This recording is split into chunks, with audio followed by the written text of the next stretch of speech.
When we observe the miracle of human consciousness awakening in a child, we witness something far more profound than modern psychology dares to acknowledge. Rudolf Steiner revealed that what we call growing up is actually the gradual descent of an eternal soul into the dense matter of earthly existence. This process doesn't begin at birth, nor does it end in childhood. It is a cosmic choreography that spans lifetimes, guided by spiritual laws that operate beyond the veil of our ordinary perception. Before a soul chooses to incarnate, it dwells in realms where time flows differently, where cause and effect follow spiritual rather than physical principles. In these supersensible worlds, the soul reviews its previous earthly experiences, not with the emotional attachment we know in life, but with the clear vision of a being seeking growth and completion. Every joy and sorrow, every triumph and failure from past incarnations becomes raw material for crafting the next life's curriculum. The soul doesn't seek comfort or ease in its next embodiment. It seeks precisely those conditions that will catalyze its evolution towards spiritual maturity. This pre-incarnation planning involves collaboration with hierarchical beings who serve as cosmic counselors and architects of destiny. These spiritual entities, operating from dimensions beyond human comprehension, help each soul design a life blueprint that will provide optimal opportunities for karmic resolution and consciousness expansion. The moment of conception marks the beginning of a profound metamorphosis. The soul, which has been existing in states of pure consciousness, must gradually compress itself into increasingly dense vehicles of expression. First, it works with cosmic forces to weave the etheric body, that mysterious energy field that will govern life processes, rhythms, and the capacity for memory. This etheric weaving occurs in harmony with planetary movements and stellar configurations, ensuring that the child's life force attunes to cosmic rhythms that will support their destined path. As the physical body develops in the womb, the soul hovers nearby, gradually drawing closer to the forming infant. This approach isn't mechanical, but resembles a divine choreography where spiritual and material forces engage in an intricate dance. The soul contributes its accumulated wisdom to the genetic inheritance received from parents, transforming what might appear as purely biological processes into expressions of spiritual intention. Every cell that divides, every organ that forms, carries within it the signature of the soul's previous experiences and future aspirations. The parents, chosen long before conception by the incoming soul, serve as more than biological contributors. They become active participants in a cosmic collaboration, their own life experiences, emotional patterns, and spiritual development directly influencing the vessel being prepared for the soul's habitation. The mother's emotional states during pregnancy, her thoughts, her spiritual practices, or their absence, all become part of the etheric environment that will shape the child's fundamental relationship to life itself. When birth finally occurs, what we witness isn't the beginning of life, but rather a crucial transition point where a timeless being takes up residence in time-bound form. The newborn carries within its seemingly helpless form the concentrated experience of multiple lifetimes, the unfulfilled longings of past incarnations, and the seeds of future achievements that will unfold according to divine timing. This infant, appearing so dependent and fragile, actually arrives equipped with an internal guidance system calibrated to navigate towards specific encounters, lessons, and opportunities that await in the carefully chosen earthly curriculum ahead. The role of motherhood extends far beyond the biological function that modern science recognizes. When a woman becomes pregnant, she doesn't merely carry developing tissue within her womb. She becomes a bridge between worlds, a sacred vessel through which cosmic forces can sculpt human form. Steiner's clairvoyant investigations revealed that the mother's consciousness, emotions, and spiritual condition during pregnancy directly influence the subtle bodies being woven around the incoming soul. Her daily thoughts create atmospheric conditions in the etheric realms surrounding the developing child, while her emotional responses establish the fundamental emotional climate the soul will inhabit during its most vulnerable formative period. This maternal influence operates through channels that conventional medicine cannot measure. The mother's etheric body expands during pregnancy, creating an envelope of life-giving forces that nurture not only physical development, but also the delicate process by which the soul gradually integrates with its chosen earthly vehicle. Every breath she takes, every food she consumes, every emotion she experiences becomes transformed into subtle substances that feed the growing child's supersensible bodies. When a pregnant mother practices meditation, engages with beautiful art, or cultivates feelings of gratitude and wonder, these activities generate specific etheric currents that enhance the child's capacity for higher consciousness later in life. The mother's relationship to the spiritual world during pregnancy determines how successfully the incoming soul can anchor itself in physical existence while maintaining connection to its cosmic origins. A mother who cultivates reverence for the mystery unfolding within her creates conditions that allow the soul to incarnate with greater wholeness and less trauma. Conversely, when pregnancy occurs in environments dominated by stress, materialism, or spiritual emptiness, the incarnating soul faces additional challenges in fully inhabiting its earthly form while preserving access to its innate spiritual wisdom. After birth, the mother continues serving as the primary conduit through which cosmic forces reach the child. Her emotional stability, the quality of her presence, and her capacity for selfless love directly influence the child's etheric body development during the crucial first 7 years. The warmth radiating from a mother's heart when she holds her infant generates specific etheric currents that strengthen the child's life forces and establish healthy rhythms in all biological processes. This isn't metaphorical, but represents actual energy transmission that sophisticated spiritual perception can observe. The modern world's tendency to intellectualize motherhood, to reduce it to psychological theories and behavioral patterns, obscures the profound spiritual realities at play in the mother-child relationship. When a mother nurses her infant, she transfers not only physical nourishment, but also etheric vitality that will influence the child's health, emotional resilience, and capacity for forming loving relationships throughout life. The quality of attention she brings to caregiving activities determines whether these daily interactions strengthen or weaken the child's connection to spiritual wellsprings of inspiration and guidance. The challenge facing contemporary mothers involves learning to recognize and consciously participate in these supersensible processes occurring within and around them. This requires developing new capacities for inner observation and spiritual discernment that mainstream culture neither teaches nor values. A mother who awakens to her role as cosmic collaborator begins to understand that her thoughts, feelings, and intentions directly shape the subtle environment in which her child's consciousness unfolds, creating either conditions for spiritual flourishing or obstacles to the soul's natural development. Before we journey deeper into these mysteries together, I want to invite you to become part of something special that's happening here.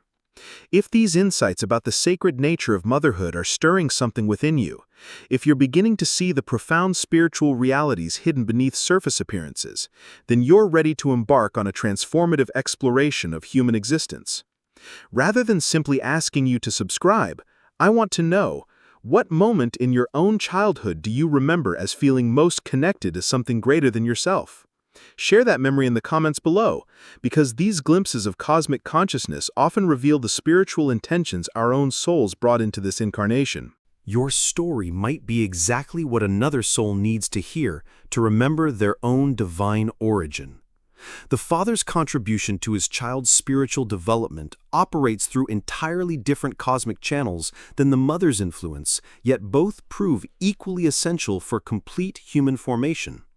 While the mother provides the foundation of physical life and etheric vitality, the father awakens the astral forces that enable individual consciousness to emerge from the dreamy, undifferentiated state of early childhood. Steiner observed that paternal influence primarily activates the child's astral body, that vehicle of consciousness responsible for emotions, desires, thinking capacity, and most crucially, the gradual awakening of personal will and independent judgment. This paternal awakening doesn't occur through gentle nurturing, but through challenge, stimulation, and the introduction of resistance that forces the child's consciousness to become more alert and self-aware.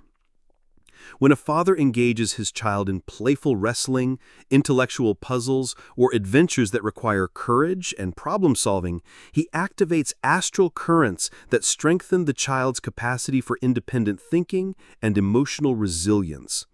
The father represents the principle of awakening, the cosmic force that prevents the soul from remaining too comfortable in the protective maternal cocoon, and instead calls it forth into active engagement with earthly challenges.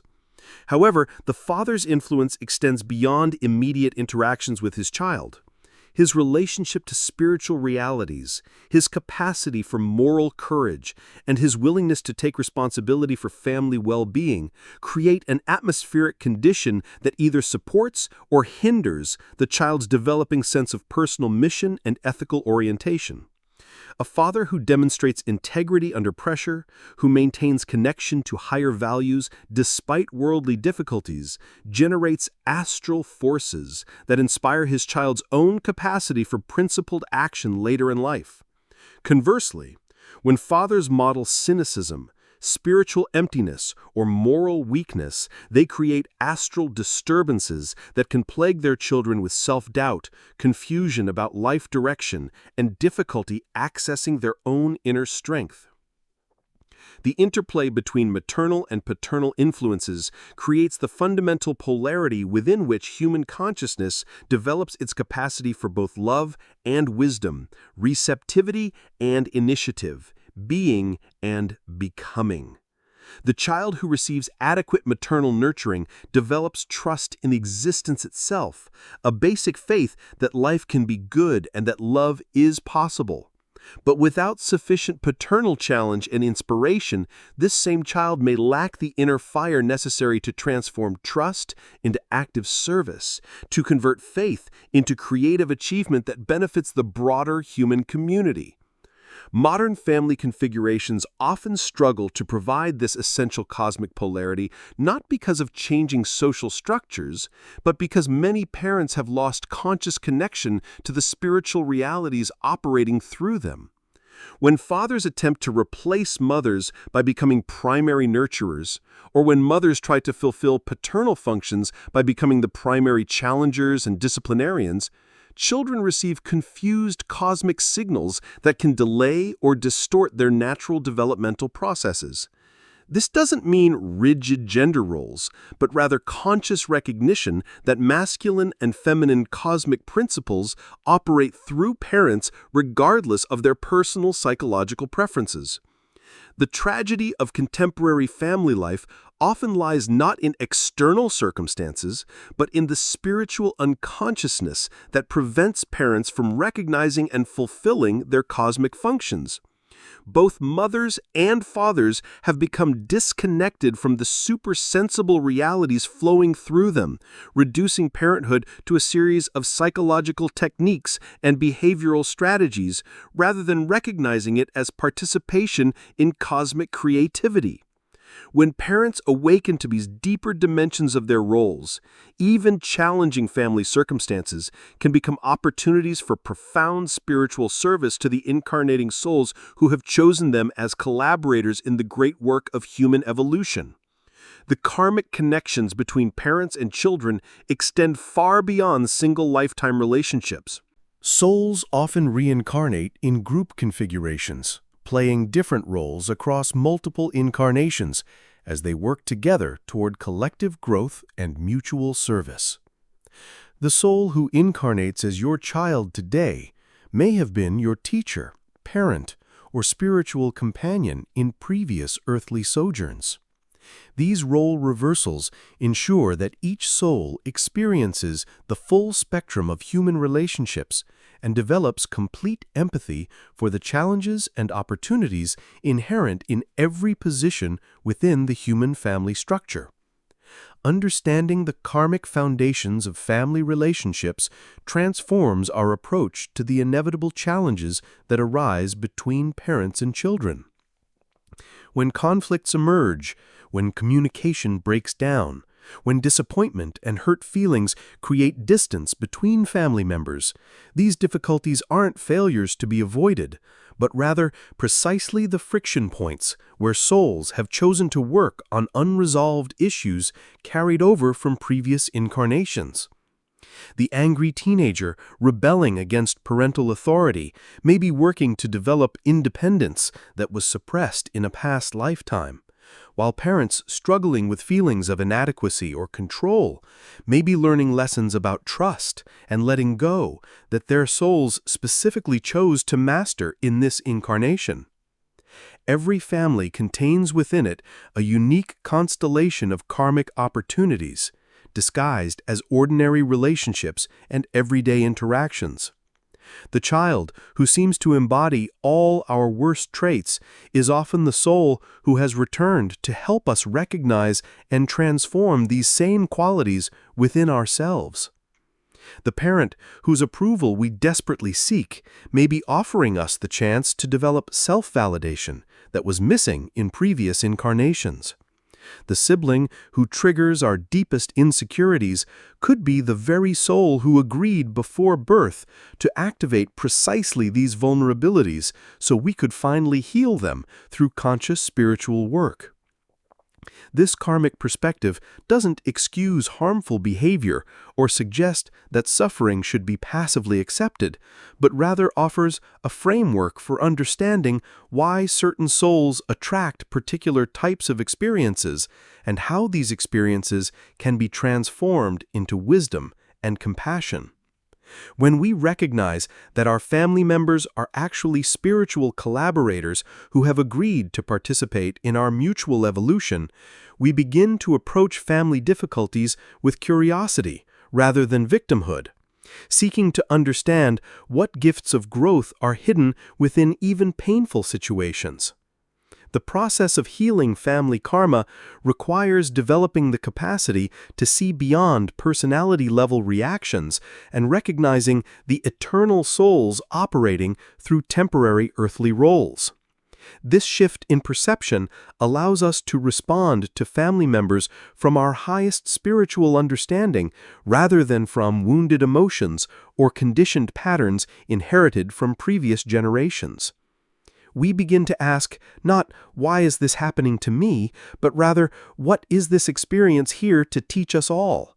And how can I respond in ways that serve everyone's spiritual growth?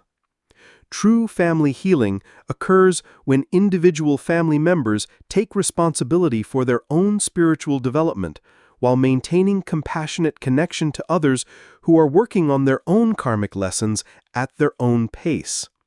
This might mean setting healthy boundaries with family members whose behavior is destructive, while still holding space for their eventual awakening. It could involve offering forgiveness for past hurts, while refusing to enable continued harmful patterns.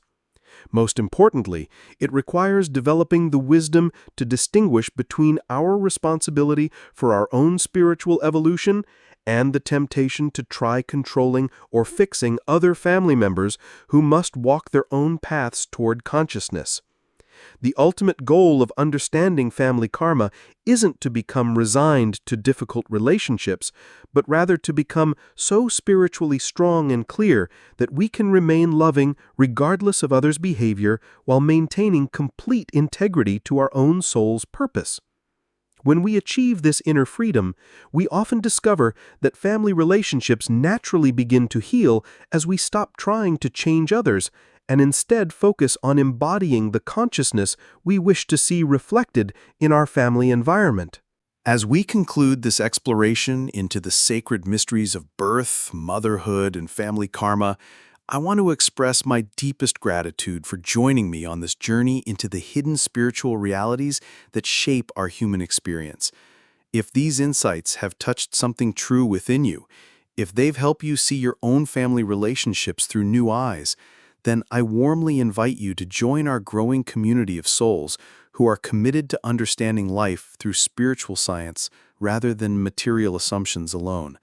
Your presence here isn't accidental. Your soul was drawn to these teachings because you're ready to participate consciously in your own spiritual evolution and perhaps help others do the same.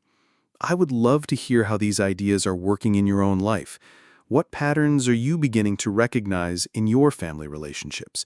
What karmic themes seem to be playing out across generations in your lineage? Share your insights and questions in the comments below, because your unique perspective adds to the collective wisdom we're building together. When we share our spiritual discoveries with authentic vulnerability, we create the kind of soul-nourishing community that supports everyone's journey toward greater consciousness and love.